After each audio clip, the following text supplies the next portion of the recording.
mempersembahkan serial Sandiwara Radio Putri Cadar Biru. Putri Cadar Biru.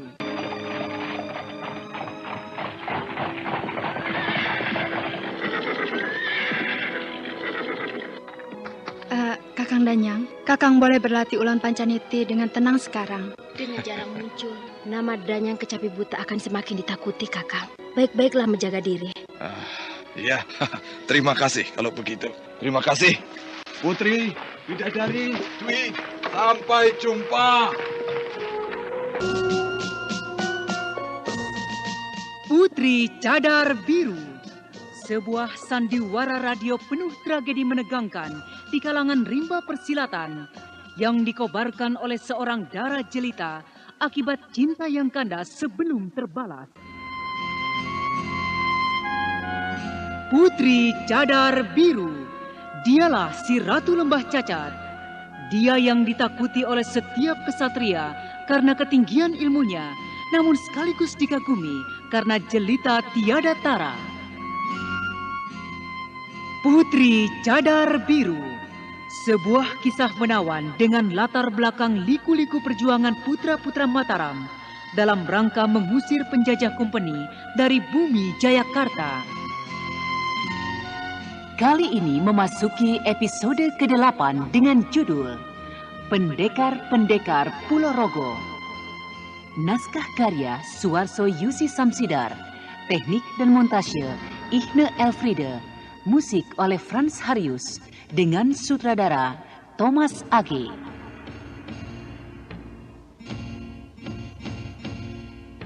Pada seri yang pertama ini menampilkan Hana Pertiwi sebagai Putri Cadar Biru, Hari Laksono sebagai Danyang Kecapi Buta, Susi sebagai Nini Dwi, Francisca sebagai Kantil Putih, Ai sebagai Kantil Merah, Heni sebagai Kantil Biru, Sunario sebagai Raden Wirayuda, dan pembawa cerita Neni Sumardi.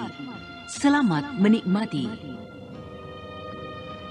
Pada kisah yang lalu, api berkobar di Pamanukan, ditandai dengan kekecewaan Putri Cadar Biru beserta para pengawalnya yang telah gagal menyelamatkan lumbung-lumbung perbekalan pangan prajurit Mataram yang musnah habis dibakar oleh kaki tangan kompeni. Selanjutnya, Putri Cadar Biru beserta rombongannya bermaksud kembali ke Bukit Kacida dengan mengendarai dokar dengan 2 kuda. Putri, apakah kita akan kembali ke Bukit Kacida ataukah ke Istana Lembah Cacat?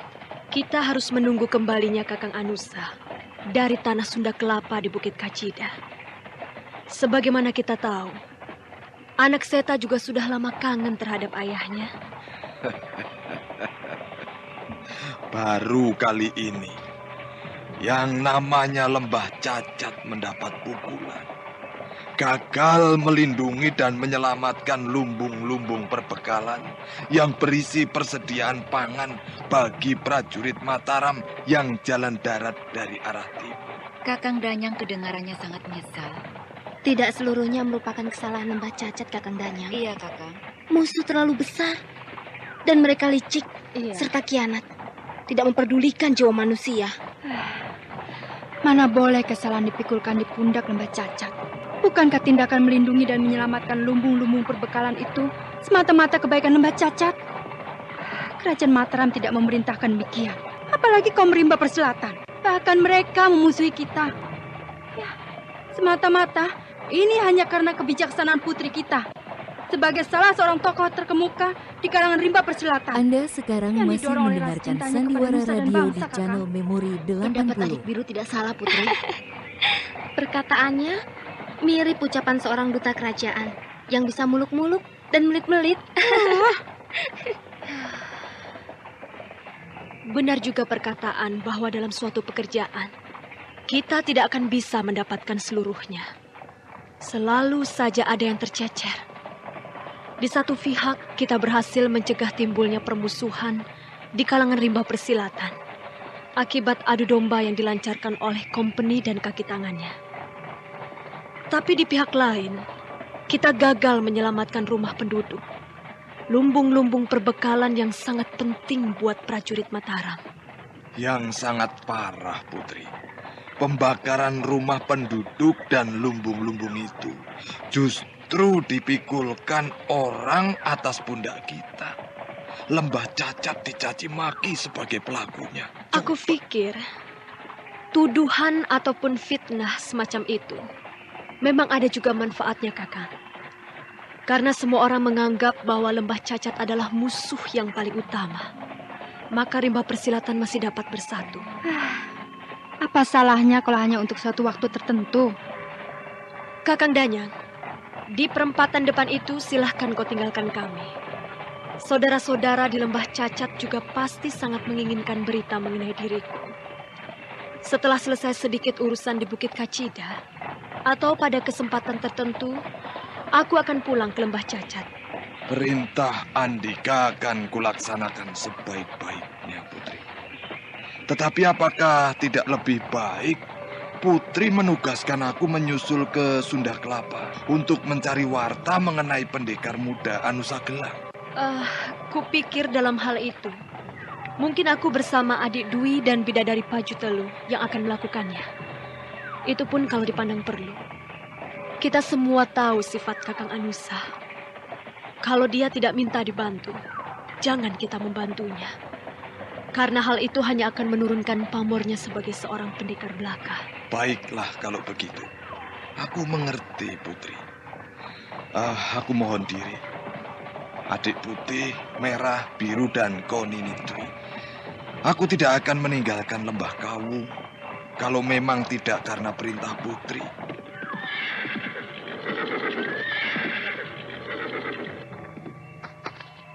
Permisi. Kakang Danyang, berhati-hatilah. Kakang Danyang, Kakang boleh berlatih ulan pancaniti dengan tenang sekarang. Dengan jarang muncul, nama Danyang Kecapi Buta akan semakin ditakuti, Kakang. Baik-baiklah menjaga diri. Iya, terima kasih kalau begitu. Terima kasih. Putri, bidadari, Dwi, sampai jumpa. Sementara, Ki Danyang Kecapi Buta kembali ke istana Lembah Cacat. Ketika Putri Cadar Biru, bidadari Pajutelu, dan Nini Dwi kembali ke Bukit Kacida, maka di belahan bumi bagian barat, di tanah Pulau Rogo yang sekarang dikenal sebagai Palmerah, dalam sebuah bangunan gedung tua, tampak adanya suatu kesibukan yang penuh rahasia. dalam seminggu ini kagak kurang dari 3 jiwa ya. Teman kita yang binasi di tangan kompeni. Apa yang mesti kita bikin bakal ngebales dendam kita? Abang mesti sabar. Kalau kita mau ngelawan company, bukan lantaran dendam. Susah. Musuh berbuat semaunya terhadap kita. Kita masih kudu sabar melulu. Ntar keburu habis deh pemuda kita tuh. Ya bagaimanapun juga, kita mesti tunggu perintah pangeran. Hitam kate pangeran, ya hitam. Putih kate pangeran, ya putih. Kalau kita coba ngelanggar perintah pangeran, ya akibatnya kayak Abdul Komar, Sinan ame Adang. Kalau ampe kenapa-napa, pan kita juga yang nyesel, ya enggak? Sekarang sedang kemana itu pangeran? Ntar juga datang, kagak lama. Pergi ke desa tetangga. Berat perjuangan kita. Udah persenjataan kita kurang, jumlah orangnya juga sedikit. Ngomong-ngomong, apa abang udah dengar kabar mengenai itu Bagus Jalem? Kemanakan pangeran yang ditugaskan di daerah Tunjung Bungin? Kita perlu bantuan tenaga pejuang yang mau mempertahankan tanah air kita. Jangan lantaran duit, lantaran keju ame susu. Orang udah langsung mihak ame company. Kedengarannya bang, ngumpulin tenaga pejuang juga kagak gampang. Orang lebih seneng ikut company yang punya keju, punya susu. Ya kagak tahu deh. Apa pengaruh buruk semacam itu udah nyampe ke desa ame kampung-kampung. Assalamualaikum. Waalaikumsalam. Waalaikumsalam pangeran. Maaf. Mungkin aku sudah terlalu lama membuat kalian menunggu. Kagak pangeran. Dengan telah berpulangnya pendekar-pendekar Jayakarta, seperti Raden Wijayakrama, Raden Jatinegara, dan lain-lain, Maka salah seorang keturunan Raden Wijayakrama, yakni Raden Wirayuda, tampil ke depan menghimpun para pendekar Sunda Kelapa untuk melawan kompeni. Miun, bagaimana dengan latihan-latihan pemuda pesisir utara? Apakah jumlahnya bertambah atau berkurang? Pangeran, mohon diampun. Dari jumlah 30 pemuda, 1 orang udah tewas. Abdul Komar yang belum lama ini bentrok ame kompeni di Pantai Cilincing. Sekarang tempat latihan udah kami pindahkan, Pangeran. Ayo mohon petunjuk Pangeran. Ya, kematian Sobat Abdul Komar adalah kepergian seorang suhada. Ya, pada akhirnya setiap orang akan pulang, kembali ke asalnya, mulih ke jati. Sobat Toba, aku ingin mendapatkan warta akhir tentang Laskar Mataram yang bergerak dari timur. Mohon diampun Pangeran, hingga saat ini yang aye dengar mengenai Laskar Kerajaan itu udah ngelewatin tapel batas Jati Barang. Tapi Pangeran, tentang lumbung-lumbung perbekalan itu tuh yang... Aku sudah mendengar. Ya, hampir seluruh lumbung-lumbung perbekalan prajurit Mataram habis terbakar. Keadaan seperti ini sangat memprihatinkan. Dapatlah kita bayangkan, bagaimana kalau prajurit maju perang dengan perut lapar? Semua ini adalah ulah-ulah orang-orang kita sendiri.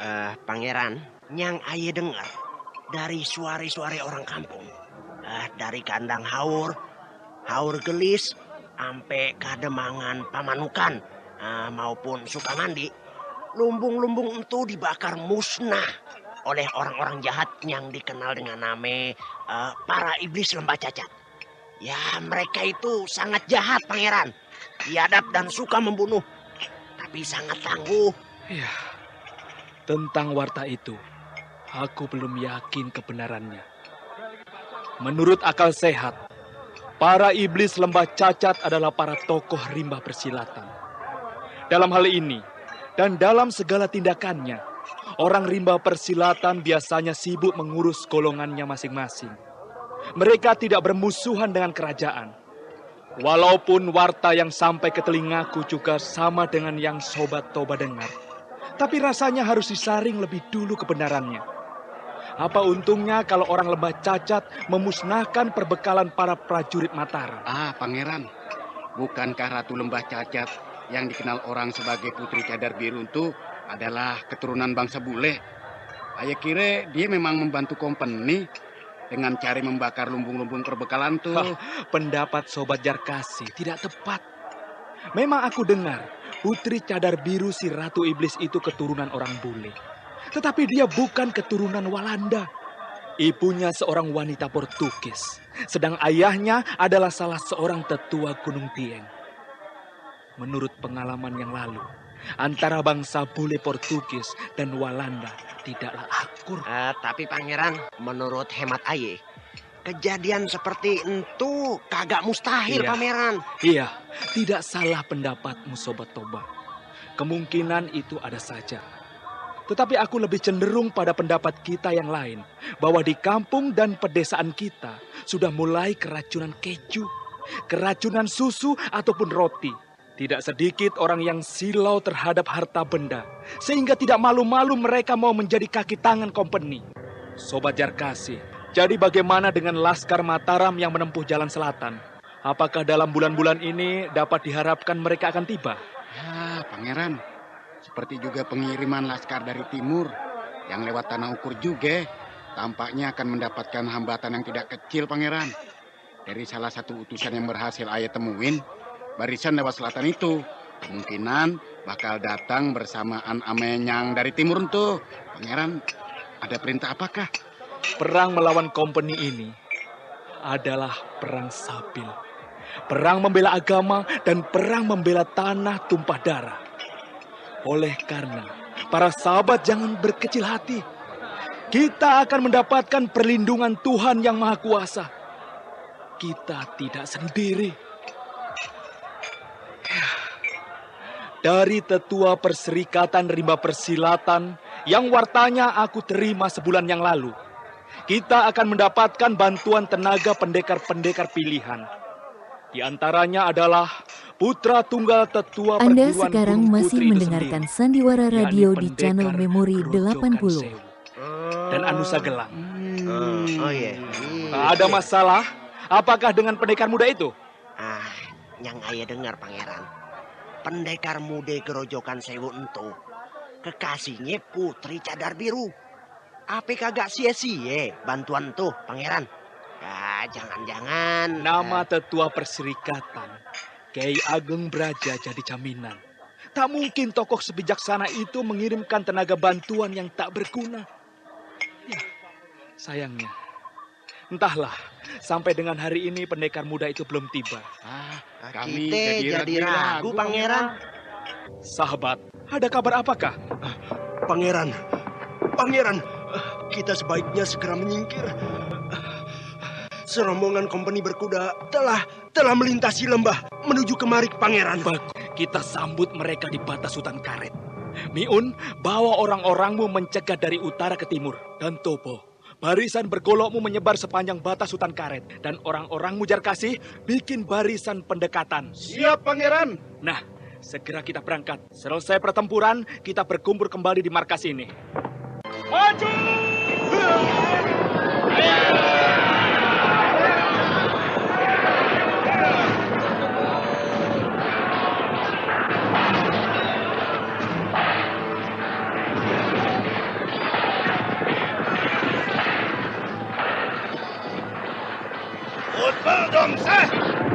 Mengandal! Mereka, ayo mundur!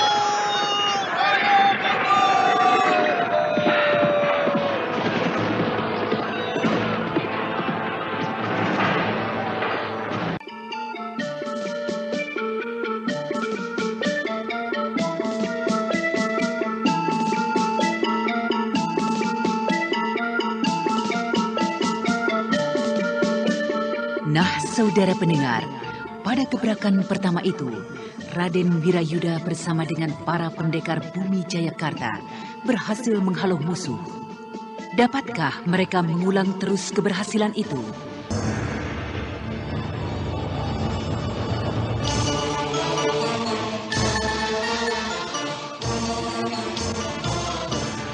Terjadinya pengejaran oleh barisan berkuda kompeni yang telah berhasil dihalau oleh Raden Wirayuda beserta dengan para pendekar Jayakarta yang lain. Lalu bagaimanakah dengan gerakan para putra Sunda Kelapa selanjutnya?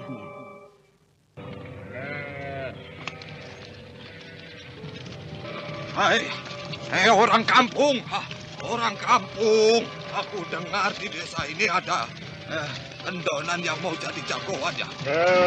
Mana dia? Ini hadapi aku si Bedol, tukang bacok, tukang tarok.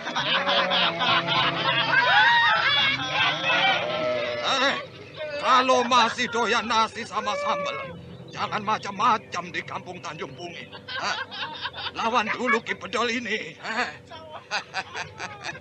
Jangan Kang Bedol, jangan. Ini palang dadanya lawan. Ki Sutur tukang kumpulin, tukang kumpulin awewe. Mana dia? Rumah si Sarpun itu? Siapa yang tahu rumahnya tukang jala itu? Dekat belakang kan? Dekat mana? Ngomong yang jelas. Dekat belakang. Apa benar dia itu nginepin lelaki endonan di rumahnya? Dengarannya begitu kan? Oh, iya. Bagus. Barangkali orang mau jadi jago di kampung ini. Dia mau jajal-jajal melawan golokku. Ki Sawerjo. Kabarnya anak Sarpun itu cakep juga. Mana boleh ada kembang di kampung kita dipetik orang lain ya.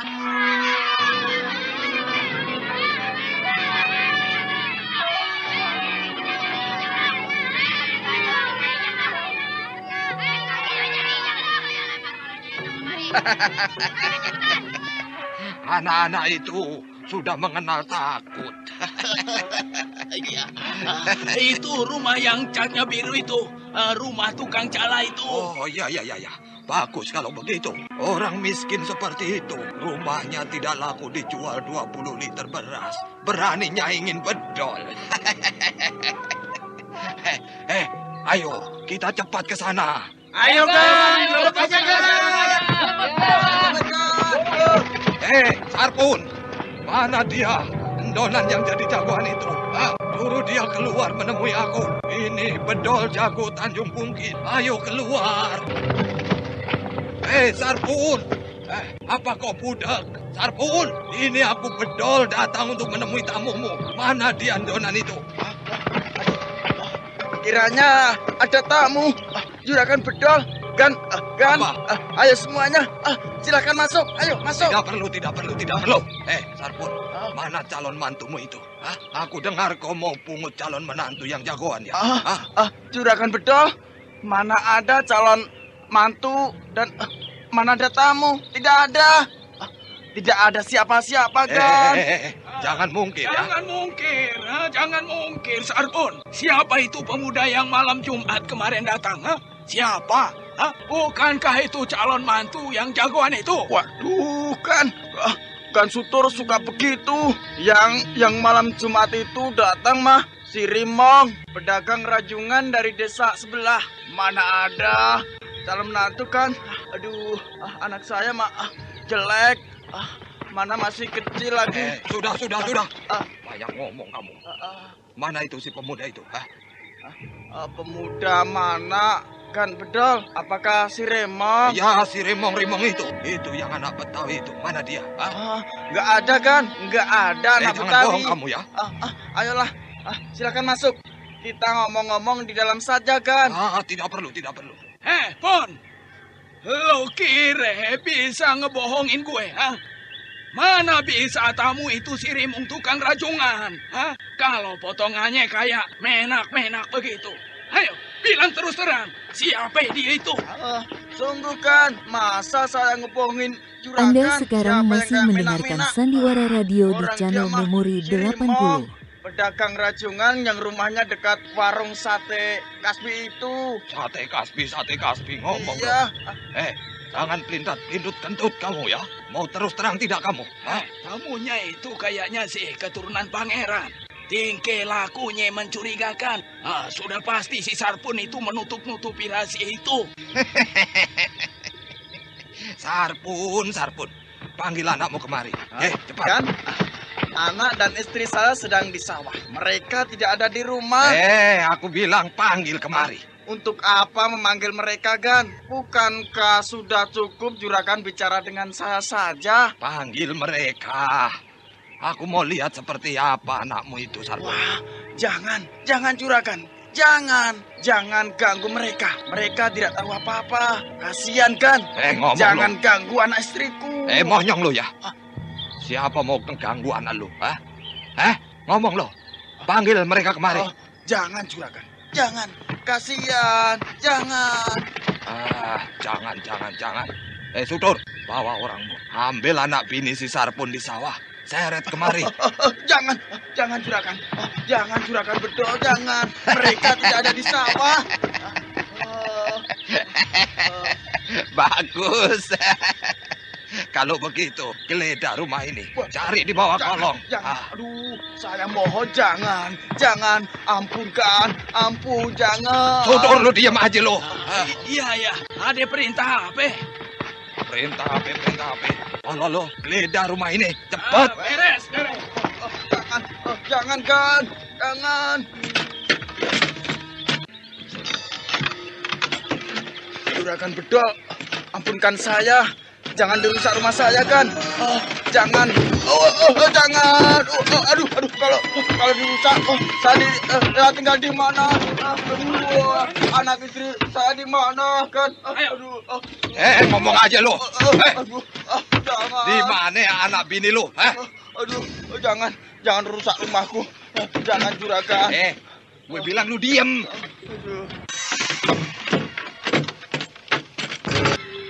Bener lo. Pergi sana, oke? Juragan, ampun. Ayo, mana tunjukkan di mana tamu itu? Di mana anak bini lo? Tidak ada apa-apa. Kosong. Sarpun, di mana anak bini lo? Juragan Bedol. Aduh, pinggangku. Juragan Sutur, tolong jangan ganggu anak istri saya. kasihan kan? Anak istri saya tidak tahu apa-apa. Nah, bener kan? Jadi kalau anak bini lu kagak tahu, lu tahu dong. Di mana tamu itu? Aduh, sungguh kan? Sungguh apa? Sungguh saya tidak tahu tamu siapa itu. Sudur.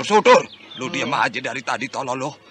Kasih pelajaran tua bangke ini, bandel bener nih dia. Aduh, kan.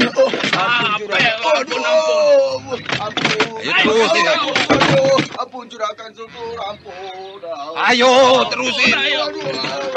Kasih tahu. Tolol, Sudur. Sudah. Jangan sampai mati, Dur. Bereskan. Memang orang kampung seperti dia perlu dikasih pelajaran. Agar yang lain juga jangan pada banyak tingkah. Kemana kita kan sekarang? Kemana? Ya mencari tamu itu sampai ketemu, tolol lu. Ketika sadar dari pingsannya, Kisar pun merasa lega hatinya. Karena ia merasa mampu untuk tetap merahasiakan anak istrinya yang telah diungsikannya. Sungguh kejam orang-orang itu. Tapi aku harus dapat memberitakan kejadian ini kepada Raden Bagus Jamal. Ya, harus. Biarlah malam ini juga aku akan menjumpainya.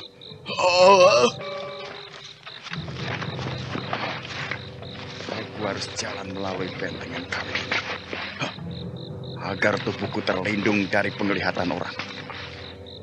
Ya, jika sampai orangnya Ki Bedol itu melihatku, kemudian mengguntitku, bisa-bisa gubuk tempat pertemuan Raden Bagus diketahui orang. Sialan, kira apa? Untunglah, langit masih terang sekarang dan banyak bintang yang bertebaran. Di rumahnya nggak ada, pasti minggat. Entah kemana minggatnya. Wah, kita susul saja, kita susul.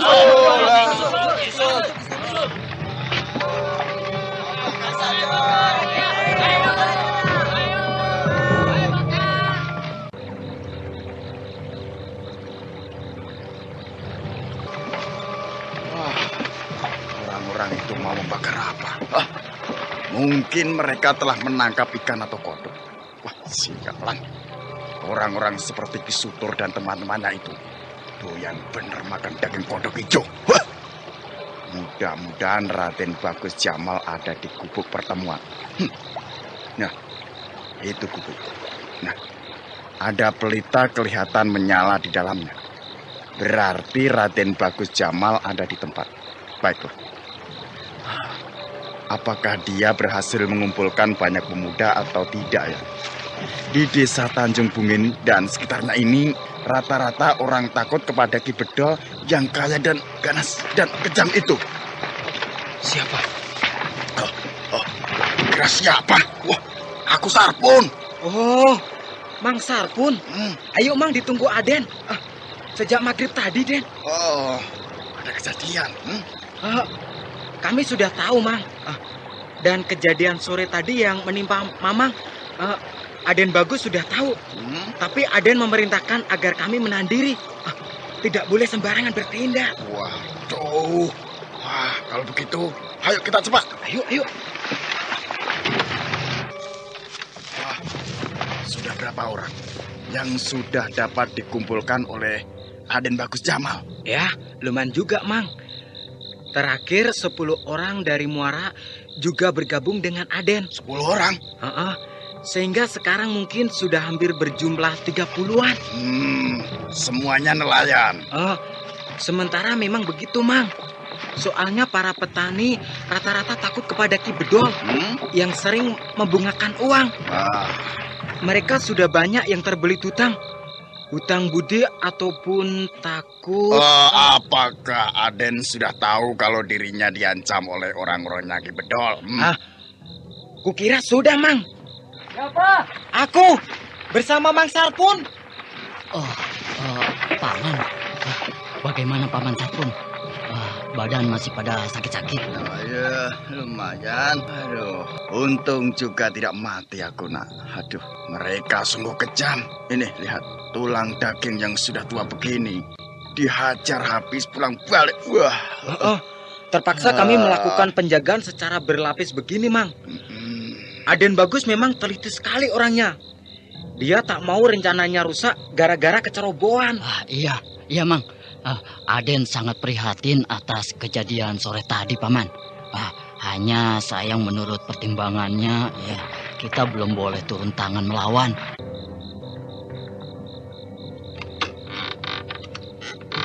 Paman Satu, silakan duduk.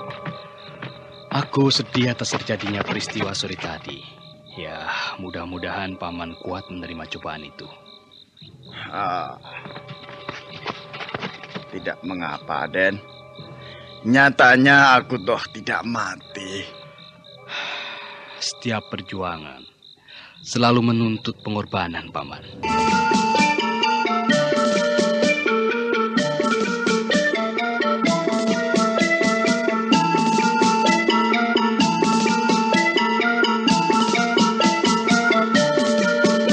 Nah, saudara pendengar, siapakah Raden Bagus Jamal?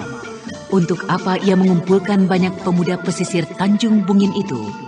Untuk mengetahui jawabannya, ikutilah lanjutan kisah Putri Cadar Biru dalam episode ke-8 dengan judul Pendekar-Pendekar Pulau Rogo yang dipersembahkan oleh PT KB Pharma bersama Teater Sanggar Cerita di radio kesayangan Anda. Sampai jumpa.